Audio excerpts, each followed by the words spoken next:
काज number 8 के latest chapters में हमने काफ्का की असली पावर का पता लग गया है, लेकिन इसके साथ एक बड़ी कीमत भी समझ आ गई है। वो कभी वापस नॉर्मल ह्यूमन नहीं बन पाएगा। चैप्टर 117 में हमने काज नंबर 8 के ओरिजिन्स देखने को मिले, जो ह्यूमैनिटी के काइजू के खिलाफ नफरत का एक मैनिफेस्टेशन था, जो मेरे की मॉन्स्टर की वजह से आई थी। सबसे ताकतवर मॉन्स्टर जिसने इतनी तबाही मचाई। चैप्टर 118 में हमें याद दिलाया गया कि काफ्का के पुरखे जो है वो सैमुराई जो इस वॉर में लड़ रहे होते हैं, वो खुद को पावरलेस और शर्मिंदा महसूस करते हैं। अब काफ्का उनसे डीपली कनेक्टेड है, इसलिए वो भी वही शेम को महसूस कर रहा होता है और बिना समझे एक आंसू गिरा देता है। इस बीच काफ्का के एंसेस्टर्स एक्सप्लेन करते हैं कि ये महाविनाश 100 दिन तक चला था और ये मेरे की मॉन्स्टर के स्टोर पावर के खत्म होने तक चल रहा था। लेकिन अब जो रिवील हुआ है वो बहुत शॉकिंग है। काज नंबर 8 और मेरे की मॉन्स्टर असल में एक ही है। मेरे की मॉन्स्टर मल्टीपल काजू का एक हॉरिफिक एमलगेमेशन है और काज नंबर 8 ह्यूमैनिटी की ग्रज का एक फिजिकल मैनिफेस्टेशन। काज नंबर 8 के इंसेक्ट फॉर्म का एक डीपर मतलब है। इंसान अपनी कमजोरी एक्सेप्ट करके काजू के स्ट्रेंथ को अपना रहे हैं, लेकिन ये भी एक बर्डन दिखाता है। ह्यूमैनिटी अपने कॉन्फ्लिक्ट का असली रूट कॉज समझने में फेल हो गए हैं। काफ्का को ये सब समझना होगा और अपने एंसेस्टर्स के साथ एक डीपर बॉन्ड फॉर्म करना होगा, क्योंकि मेरे की मॉन्स्टर को हराने के लिए उन्हें लिटरली एक दूसरे के साथ मर्ज करना पड़ेगा।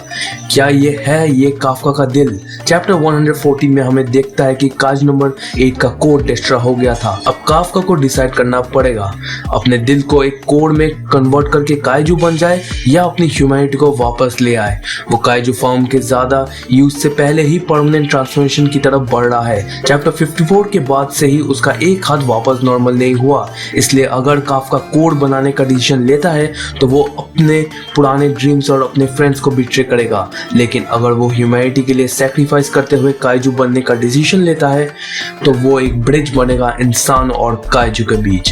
काफ्का के जर्नी में मीना का भी एक इम्पोर्टेंट रोल है। जब काफ्का डिफेंस फोर्स एग्जाम को फेल कर गया था, मीना सक्सेस के साथ एक सिंबल ऑफ होप बनी, लेकिन उनका रिलेशनशिप एक प्रॉमिस और ड्रीम पे बेस्ड था। मीना कभी काफ्का को नहीं छोड़ती और काफ्का अपने ट्रांसफॉर्मेशन के जरिए उसका साथ देना चाहता है।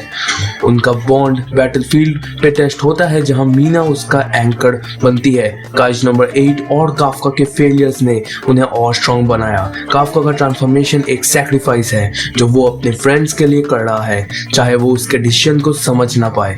ये शेम ऑफ सैक्रिफाइस बन गई है।